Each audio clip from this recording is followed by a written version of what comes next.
Bonjour à tous, Pascal Legrand. Désolé pour le petit quart d'heure de retard, je pense qu'il y avait des problèmes en régie.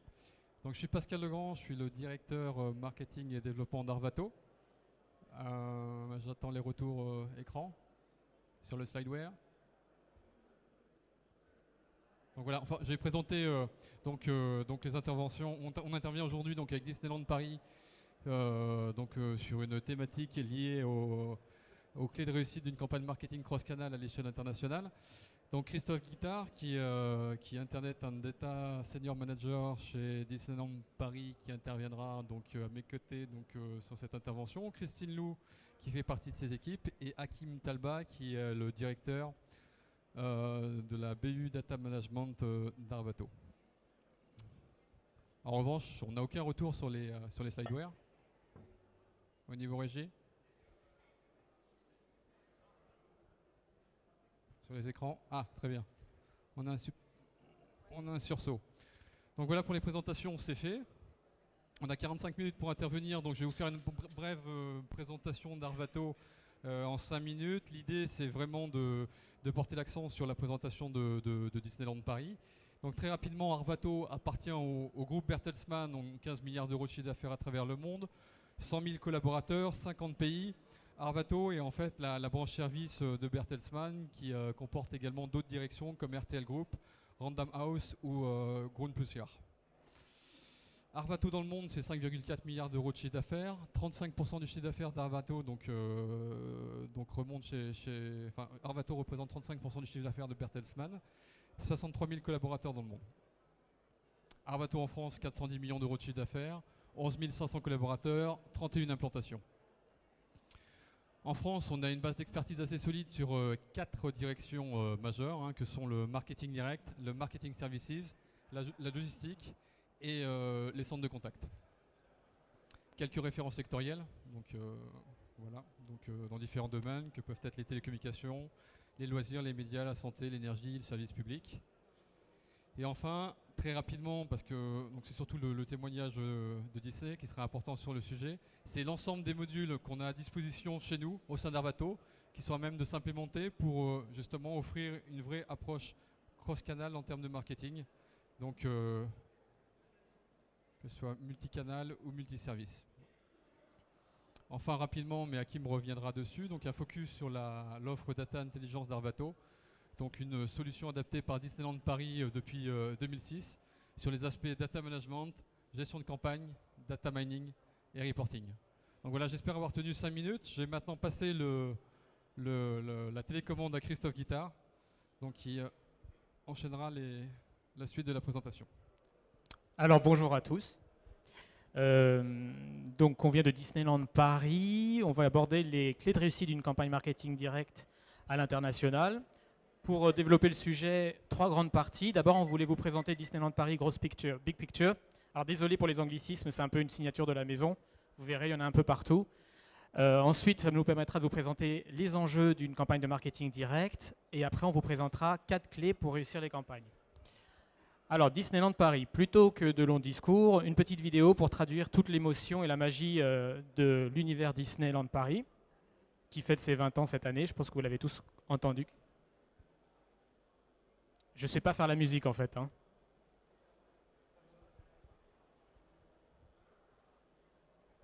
Donc en fait, beaucoup de personnes, toutes les grandes son monde se sont rendues à Disneyland Paris déjà depuis 20 ans. Et c'est près de 1/4 milliard de visiteurs depuis le lancement, ce qui représente 16 millions de visiteurs de façon annuelle en permanente progression depuis 4 ans. Bon, beaucoup d'événements, beaucoup d'innovations, de lancements d'attractions. Il y a une très belle musique. Peut-être qu'on peut passer en fait sans musique, ça ne présente pas beaucoup d'intérêt. Voilà. Et alors, Disneyland Paris, pourquoi les guests viennent chez nous? Il y a bien sûr 2 parcs, tout le monde est au courant. Le Disneyland Park et Walt Disney Studios. Le Disney Village, qui est un centre d'entertainment avec des concerts et des spectacles quotidiennement. 85 restaurants et 55 magasins. Un golf, un centre de convention, l'un des principaux en France, et des hôtels Disney ou partenaires. En tout, ça fait près de 6000 chambres à vendre et à fulfiller au quotidien. Qui sont nos clients? Ils viennent du monde entier. Donc nous, quand on lance une campagne de marketing direct, on s'adresse principalement à l'Europe, au Middle East et à l'Afrique du Nord. Alors malgré tout, même si on s'adresse à tous ces gens-là, principalement les gens viennent de France et on cible, enfin on segmente en deux parties le marché France avec le local des personnes à moins de 2 heures du parc et le distant, le reste de la France. Nos guests, des Disney Families et les Young Adults. On s'adresse aux first-timers, des personnes qui ne sont jamais venues. Alors bien sûr, c'est de plus en plus rare. Et les repeaters qui ont un rôle de préconisation auprès des premiers. On leur vend des tickets, donc des entrées au parc en stand-alone, et des packages, c'est-à-dire des tickets, des séjours dans les hôtels et ou du train, donc ou de l'avion en fait, du transport. Plus précisément au niveau du pôle dont j'ai la responsabilité et qui gère en partie les campagnes de marketing direct, 4 grandes activités, ce qu'on appelle le data capture, c'est-à-dire tout le traitement en amont des bases de données. On opère de nombreuses campagnes de data collect, par exemple, dans toute l'Europe, sur des coupons. Il faut bien sûr dématérialiser ces données pour les faire rentrer dans notre base. Donc ça, c'est ce qu'on appelle le data capture. À côté de ça, on a toute l'activité d'envoi des emails lorsqu'une personne fait une réservation. On a aussi toute l'activité fulfillment de brochures ou de mailing postaux. Toute cette activité est coordonnée avec une solution centrale qu'on a mis en place avec Arvato, que l'on peut segmenter en 3 grandes pôles d'activité. Le premier, c'est le campaign management pur avec l'outil Neolan, donc ce qui permet d'envoyer l'ensemble des campagnes mailing, ou du moins c'est comme ça que nous, emailing, pardon, c'est comme ça que nous l'utilisons. Le data management pur, technique, c'est-à-dire le traitement des données une fois qu'elles sont toutes intégrées dans la base, on y reviendra. Et tout ce qu'on appelle l'activité BI, c'est l'émission de rapports, d'indicateurs qui permet de gérer, de piloter le business. Alors tout ça fonctionne parfaitement bien au quotidien, ça se communique, il y a des câbles partout. Et Christine va nous donner quelques chiffres pour vous donner un petit peu l'envergure de cette activité. Bonjour à tous. Donc voilà, je vais vous donner quelques chiffres sur notre activité, ce que vient vous présenter Christophe. Donc je vais vous présenter, c'est un peu le parcours client de nos clients. Donc généralement, avant de venir chez nous, le guest demande une brochure ou une e-brochure. Donc l'année dernière, nous avons envoyé 200 000 brochures à nos clients. Donc 60% étant des e-brochures et 40% étant des brochures papier. E-brochures, c'est des versions électroniques. Hein. Exactement, qu'on peut télécharger via le site internet ou sur notre application iPad également. Donc, voilà. Ensuite, une fois que le guest fait sa réservation, donc on lui envoie une lettre de confirmation de sa réservation. Donc l'année dernière, on a envoyé près de 1 million de lettres de confirmation. Donc 85% étaient des e-confirmations, donc aux guests qui ont donné leur adresse email, et 15% des lettres de confirmation papier, donc des gens qui n'ont donné qu'une adresse postale. Alors, une fois que les guests ont fait leur réservation, donc on intègre les données dans la base avec leurs coordonnées et leur achat. Et dans notre base de données, qui compte aujourd'hui près de 10 millions d'individus actifs et contactables, qui sont regroupés dans 8 millions de foyers. 8 millions de foyers. Et ensuite, last but not least, donc en termes d'envoi de campagne chez nous, nous avons envoyé 88 millions de campagnes avec Arvato l'an dernier. Donc c'est 88 millions d'emails qui sont regroupés en 600 campagnes dans 7 langues. Voilà. S'adresse à 14 marchés et diffusés en 7 langues. Voilà. Donc maintenant que vous avez bien compris ce qu'on fait et ce que l'on propose à nos guests, les enjeux d'une campagne de marketing direct. Il n'y a rien de secret, hein, c'était à peu près annoncé dans le titre. Ouais. C'est comment faire venir ou revenir les personnes dans notre parc. Par contre, la donne est différente puisqu'on s'adresse à plus de 22 marchés.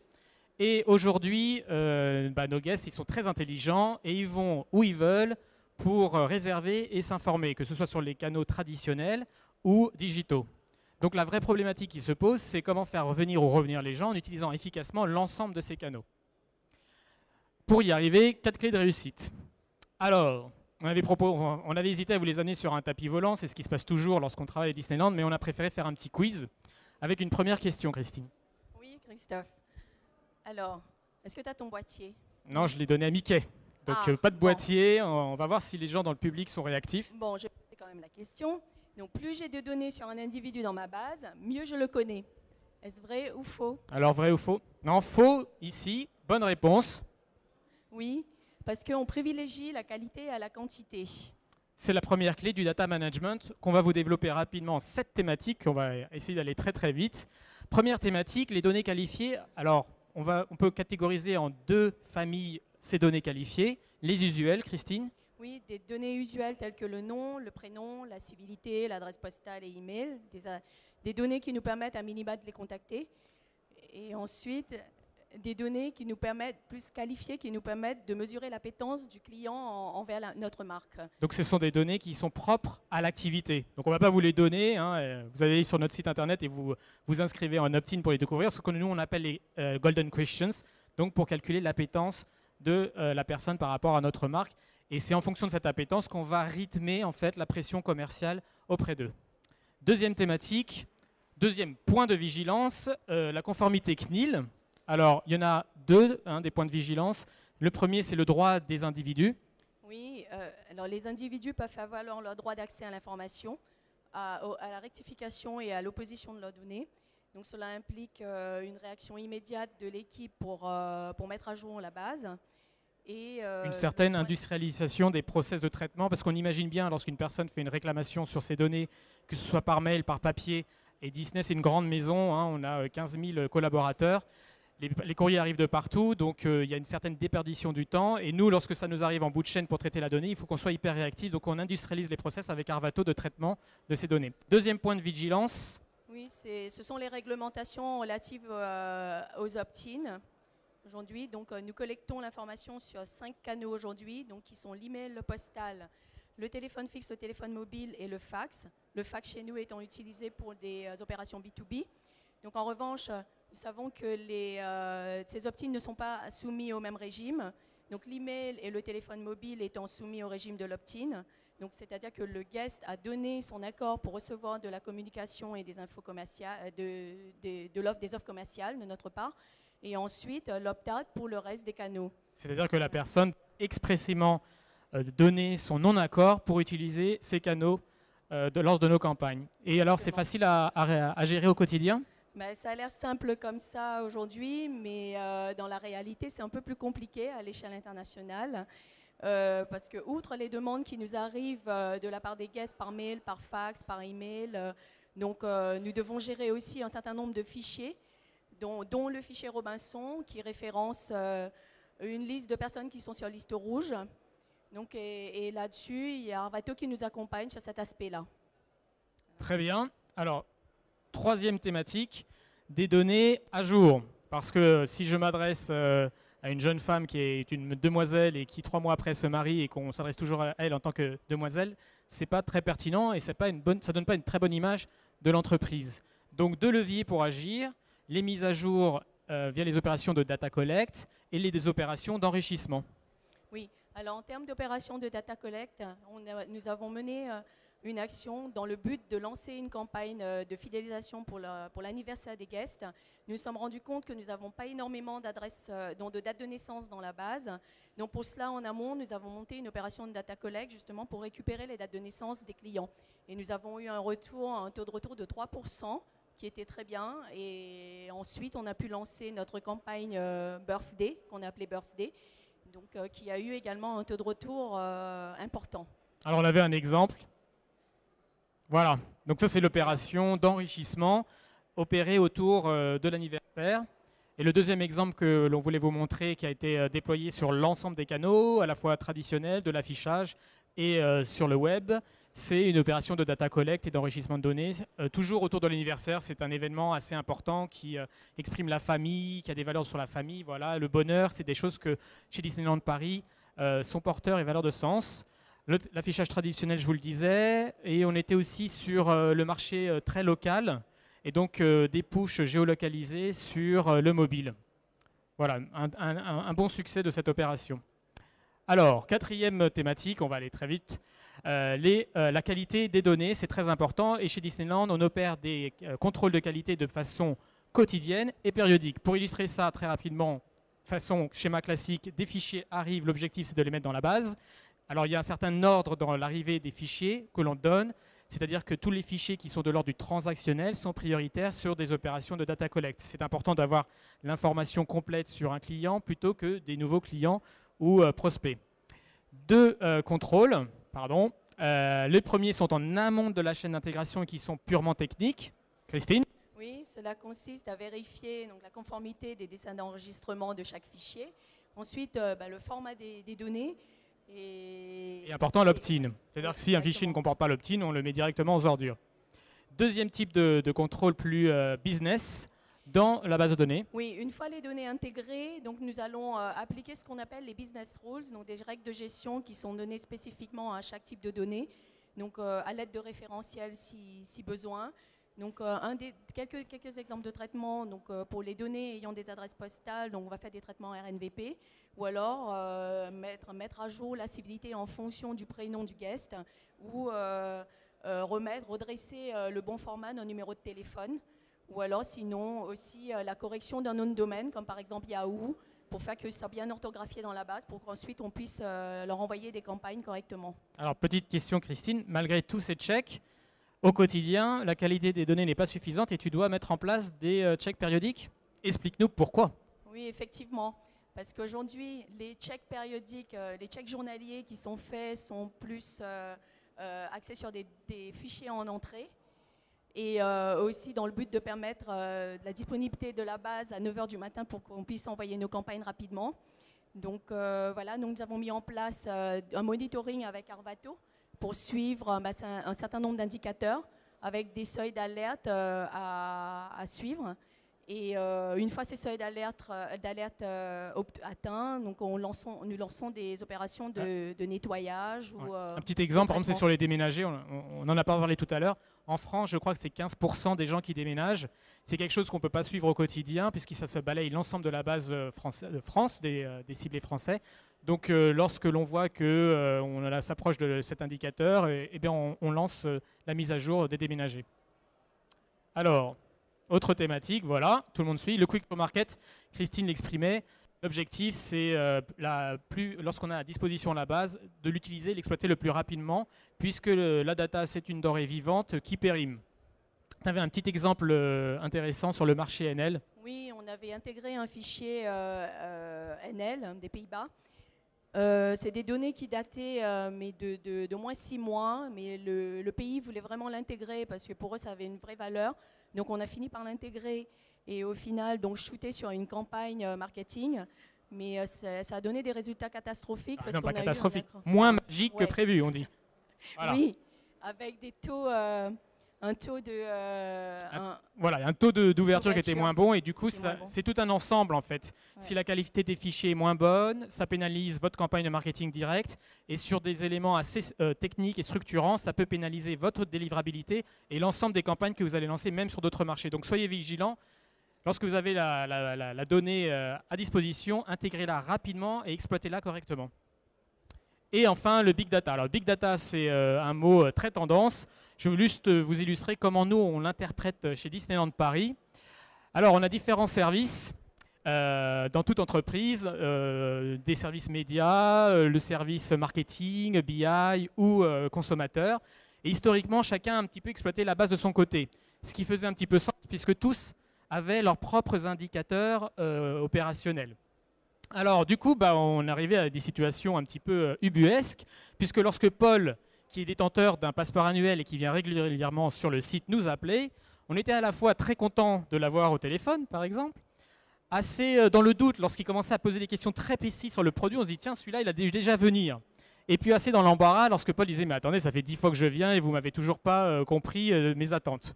Donc Big Data, c'est savoir ce que souhaite la personne en l'identifiant sur l'ensemble de nos canaux de communication. Alors il y a deux moyens d'intégrer cette donnée. Il y a assez transversal en fait. Excusez-moi, je vais trop vite. Vous ne suivez plus. Non, oh là là. Voilà, tant pis. De façon transversale, disons qu'on peut faire communiquer des bases de données d'un service à un autre lorsque ça fait sens. Par exemple, l'équipe média qui s'occupe du display sur le web, c'est peut-être intéressant qu'il communique avec la base Internet qui a les visiteurs. Donc, de savoir que la personne est déjà venue sur nos sites fait sens pour traiter le business au niveau média. Par contre, savoir qu'il a réservé un petit café ou pris un petit déj au lit pour l'équipe média, c'est peut-être moins intéressante. Ce qui est certain, c'est que tous les points de contact doivent avoir la connaissance client, puisque la connaissance client est au cœur de la réussite de vos campagnes. Eh bien, c'était la première clé. On passe à la deuxième. On va voir si vous êtes toujours aussi bon, avec une question sur le ciblage. À votre avis, un bon ciblage dépend des données, du message ou du canal. Il y a un petit piège. La mademoiselle était très réactive. A, B, C. Les trois, elle est excellente, hein, on va l'embaucher. Hein, Effectivement, il y avait un piège. Tout est important pour réussir un bon ciblage. Et alors, on vous a une petite illustration pour vous montrer un petit peu la finesse et la granularité du ciblage à Disneyland Paris. Alors, ça ne sert à rien de la lancer s'il n'y a pas de son. Hein. Voilà, on enchaîne. Il y a le son? C'est bon? Il était une fois Disneyland Paris. Notre objectif, déclencher l'envie de venir sans tarder. Tout commence avec deux clans, les Lookers et les Bookers. Les Lookers, nos prospects, ne sont jamais venus. Parmi eux, les Hot, les Cold et les Old. D'autre part, il y a le clan des Bookers, nos clients. Parmi eux, les Gold, les Silver et les Old. La problématique? La solution? Intéressons-nous d'abord aux Lookers qui viennent de nous faire signe. Aladdin sera le guide parfait pour leur faire découvrir notre univers et faciliter leur venue. 2 semaines plus tard, Bruce, le requin de Nemo, vient donc à la rescousse pour attiser leur intérêt et les faire craquer. Enfin, pour les éternels rêveurs, Cendrillon leur rappelle que les offres irrésistibles ont elles aussi une fin. Concentrons-nous à présent sur les Bookers. Nous savons de sources sûres qu'ils aiment venir recharger leur batterie toujours à la même saison. Comme Monsieur Indestructible, nous les avons invités à se remettre en forme 1 an après leur dernière cure de magie. Et pour ceux qui n'ont pas suivi les conseils des Indestructibles, Rémi de Ratatouille saura peut-être les convaincre. Enfin, il y a aussi tous les Bookers qui nous auront contactés. Pas question de les laisser partir sans leur présenter une super offre à saisir au vol. En l'espace de quelques secondes, ces emails ont immergé leurs lecteurs dans la magie Disney, les plongeant à seulement un clic du parc. Voilà. Donc, 2 notions importantes à retenir, le scoring et la segmentation. Christine, je te laisse la parole. Oui, alors, pour réussir sa campagne, il faut bien scorer et segmenter correctement également. Donc, on a vu tout à l'heure, donc on a lancé des Golden Questions pour mesurer l'appétence des clients envers notre marque. Donc, on a réussi à les scorer, comme vous avez vu dans la vidéo, en Looker et Booker et ensuite en Hot et Cold et Gold. Donc, ça, c'est notre score. Ensuite, on croise ces données-là avec d'autres informations qu'on a dans la base, comme par exemple la présence d'enfants dans le foyer. Comme par exemple, si on va lancer notre campagne Kids Go Free, au moins cibler les foyers avec enfants. Donc, pour faire des segmentations beaucoup plus fines et un ciblage beaucoup plus fin également. Donc, selon les marchés et selon les messages qu'on propose dans chaque marché. Donc, voilà. Et ensuite, voilà, donc pour illustrer tout ça, pour vous expliquer, donc quand on fait par exemple une vente flash, c'est une campagne tactique où on va proposer des offres jusqu'à moins 50%.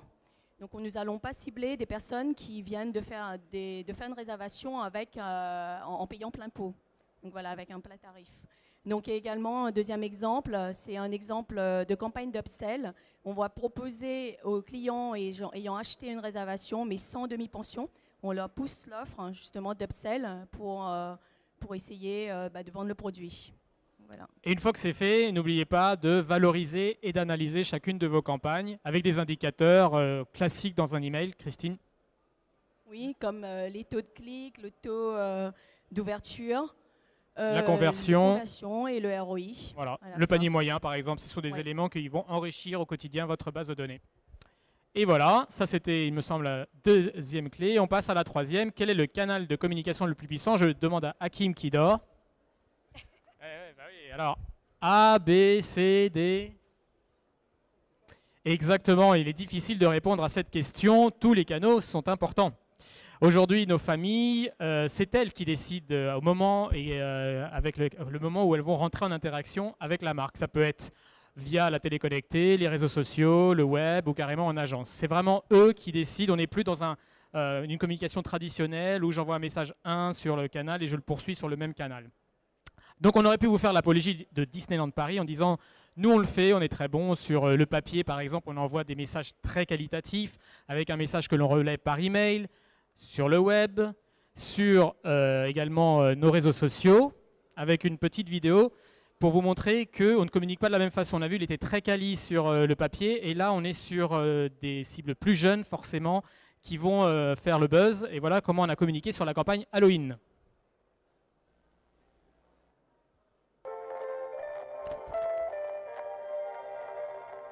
Vous voyez, ça commence calmement en fait. On voit bien que c'est le parc en fait.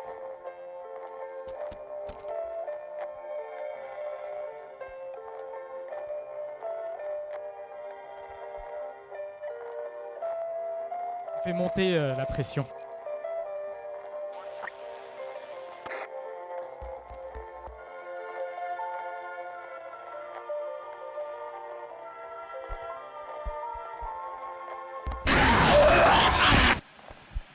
Voilà. C'est une campagne qui a bien fonctionné. Hein. Les soirées Terrific Night ont été complètes. Donc, ça c'est ce qu'on aurait fait si on voulait vous montrer une apologie d'une campagne marketing direct sur l'ensemble des canaux. Mais ce n'est pas ce qu'on voulait faire. On voulait un petit peu parler des synergies et de la complémentarité entre les canaux d'un point de vue analytique. On reprend cette famille qui a reçu l'email tactique. Elle va se rendre bien sûr immédiatement sur notre site web et browser notre site web. Et tout le monde ne va pas faire le même parcours. Ce qui est intéressant, on l'a vu tout à l'heure, on a valorisé la campagne de marketing direct sur l'email, mais qu'est-ce qu'on fait sur le web? On s'est posé la question à Disneyland Paris et on a mis en place tout un système qui permet de suivre le comportement d'une même cible sur le web. Alors comment ça marche? Tout d'abord, on a pris l'ensemble des pages et on a à chaque page indexé un certain nombre de critères. Ici, je vous montre l'exemple. Une indexation, en fait, c'est qu'on lui donne une valeur, par exemple, sur le taux de conversion, puisque toutes les pages n'influencent pas la conversion ou un autre indicateur, le panier, sur le parcours client. Fort de cette indexation, on obtient un mix de critères, et là, on fait tourner des algorithmes complexes pour identifier des profils. Et par exemple, on est en mesure de savoir qu'une personne qui va faire ce parcours sur notre site web est plutôt froid, alors que d'autres sont plutôt intéressés, et enfin d'autres vont carburer et nous vont réserver un séjour très efficacement. Alors moi, je me pose des questions. Je serais vous, là, je me dirais, mais qu'est-ce qu'ils me racontent les zigotos? Parce qu'ils ont envoyé un email tactique. La personne, elle est sur le mail. Là, je suis. Il a vu plein de sites web. Par contre, il m'a dit qu'il avait envoyé l'email tactique sur des personnes qui, après tout, n'allaient peut-être pas faire de réservation. Et au final, ils arrivent sur le site web et ils déchirent. Donc, est-ce qu'il n'y a pas une dichotomie entre ce que j'ai dans ma base et le comportement? J'ai envie de vous dire si, il y en a une. Maintenant, ce n'est pas un problème. Reste à savoir qu'est-ce qu'on va en faire et comment on va exploiter cette donnée sur l'ensemble des canaux. On a tous une vie secrète. Hein. Donc, on arrive à la quatrième clé. La quatrième clé avec une question pour les gourmands. À votre avis, quel est le dessert préféré d'un e-marketeur? Et on va voir si la personne qui était si bonne peut répondre à cette question. À votre avis, est-ce que c'est la pièce montée, un éclair, des cookies ou un financier? Une idée Ah, on lève la main là-bas. Oui, madame, vous avez la bonne réponse. Il s'agit bien évidemment des cookies. Alors pourquoi les cookies? Les cookies, c'est une petite information qu'un tag va déposer sur votre ordinateur pour vous traquer et vous identifier. On va illustrer tout ça, il me semble. Reprenons notre famille. On l'a identifiée comme une cible un petit peu froide dans notre base de données. Elle a déchiré en convertissant immédiatement sur notre site web. Et puis, quid de ce qui se passe sur Facebook? Aujourd'hui, on n'a pas trop d'informations, excepté les informations du profil, mais peut-être qu'un jour, à la rigueur, ça reviendra. Ce que l'on sait, c'est qu'un même consommateur peut avoir un comportement différent sur les canaux, mais ils pensent tous à une seule chose différemment. Ils pensent tous à une seule chose, booker bien sûr, hein, ne vous faites pas avoir par les images, mais ils le font d'une façon différente. Et c'est là où intervient la technologie du retargeting qui consiste à afficher sur le bon canal, le bon message, au bon moment, à la bonne personne. Donc voilà, ils veulent tous booker, mais ils veulent le faire différemment. Donc si une personne, par exemple, qui est dans notre base, et ça fait 3 fois qu'il vient au New York Hotel, mais lors d'une campagne, tout d'un coup, elle s'intéresse au Disneyland Hotel, on va se dire, tiens, ça ne sert à rien que je continue à lui communiquer sur le New York, parce qu'elle est intéressée, elle est prête à faire un petit séjour au Disneyland Hotel, qui est un excellent hôtel 5 étoiles. Alors voilà, j'avais trouvé un schéma pour vous présenter le retargeting. Hakim n'en avait pas trouvé d'autres. Je suis désolé, il est un peu compliqué, mais en fait, c'est très simple le retargeting. Lorsque je me rends sur le site, je dépose un petit cookie, puis je me rends sur d'autres sites qui vendent des espaces publicitaires. Vous allez être identifié avec, par exemple, vous êtes un Lookers. Et si vous êtes un Lookers, on va afficher la publicité qui sera en relation. Donc ça nécessite 2 choses, être en mesure de donner des encadrements publicitaires adaptés. Donc vous allez multiplier autant de publicités que vous avez de cibles. Et il y a quelque chose que l'on fait aujourd'hui qui est encore plus poussé, c'est-à-dire qu'il y a des sites qui mettent à disposition les profils de leurs utilisateurs. Donc aujourd'hui, on est dans le profiling prédictif. On va pouvoir vous identifier avant même que vous soyez venu sur notre site. Vous êtes allé sur femina.com, vous avez visité le site Loisirs et Congés, vous êtes allé sur Air France, vous avez regardé un séjour pour venir à Paris. Lorsque vous allez être arrivé sur notre site, on va déjà savoir toutes ces informations. Vous êtes une jeune femme qui aimait le loisir et qui allait vous rendre à Paris. Tout de suite, derrière, on serait en mesure, j'utilise un temps très spécifique, de vous envoyer une publicité comprenant le transport pour Paris et un tarif spécial pour vous rendre à Disneyland Paris. Donc, c'est en émulation, tout le monde bouillonne autour de ces informations. Juste pour partager avec vous, 3 questions à se poser si vous voulez faire du retargeting. Quelles sont les personnes que vous voulez retargeter? Aujourd'hui, quelqu'un qui est très chaud, ça ne sert à rien de mettre du business et de l'argent sur du retargeting si vous savez qu'il va convertir dans les 6 mois qui viennent. Donc, posez-vous bien cette question, les gens que vous voulez retargeter. Qu'est-ce qui va les faire revenir? Donc, how they will come back. Et enfin, comment vous allez les atteindre? L'analyse de tous vos canaux. Donc, ça nécessite Big Data de mettre toutes ces informations dans une même base des données pour communiquer auprès de votre cible via le meilleur canal. Voilà, takeaways. Qu'est-ce qu'il faut retenir de cette formidable présentation? La qualité des données, la finesse du ciblage, la sélection et les synergies entre les canaux, et enfin, le retargeting. Merci. Il y a les jeux des questions, je crois. Ouais, donc un jeu de questions. Merci Christophe et Christine. Encore une fois, c'était pas évident. Le timing était serré. Bravo. Moi, j'ai trouvé ça très bien, très complet, très dense. Vous avez sans doute des questions? Sans doute. Ils sont tous en code là, attention. Le monsieur à droite. Là-bas.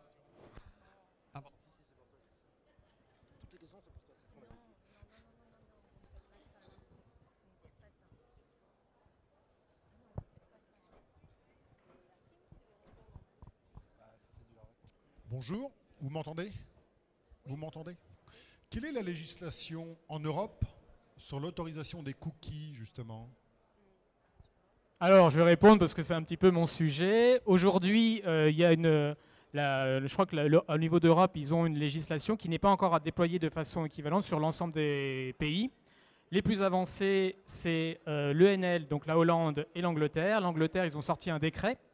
À partir de ce décret, en fait, ce qu'il dit le décret, c'est qu'il y a 4 types de cookies, notamment le cookies du retargeting, et qu'on a besoin d'avoir l'opt-in de la personne pour faire du retargeting. ONL, il me semble qu'il faut avoir l'opt-in pour l'ensemble des types de cookies. Maintenant, il faut savoir où est hébergée votre base de données et vous appuyer sur la législation dans laquelle votre pays est hébergé. Maintenant, pour anticiper, nous, ce que l'on fait, c'est qu'on prend généralement les textes de loi les plus complexes et les plus difficiles sur le marché européen et on l'adapte au marché français.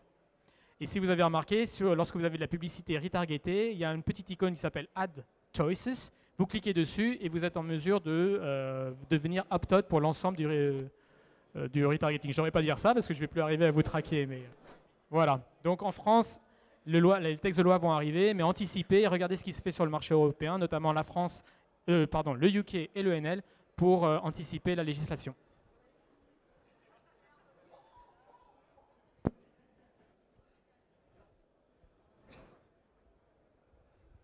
Alors, il y avait une question sur Twitter qui est tombée tout à l'heure. C'était savoir justement comment vous allez poursuivre au-delà de l'amélioration on va dire des critères de performance sur ce que vous faites actuellement. Quels sont vers quoi vous allez amener, quel sera le futur de vos campagnes? Si vous parliez prospective sur Disneyland Paris à l'international. Eh bien, l'avenir de nos campagnes. J'espère qu'elle sera mobile, qu'elle sera géolocalisée et très personnalisée. Aujourd'hui, c'est difficile. Il y a des nouveaux devices qui sortent, comme les tablettes. Le mobile, on voit que de plus en plus de personnes ouvrent des newsletters, mails, donc de PC sur leur mobile. Donc, de parler d'avenir, c'est assez difficile, mais c'est la flexibilité, l'adaptation du mobile, du géolocalisé, ça me semble le plus important, et du personnalisé. Le fondement même d'une campagne est toujours le même, c'est la base de données. Hein.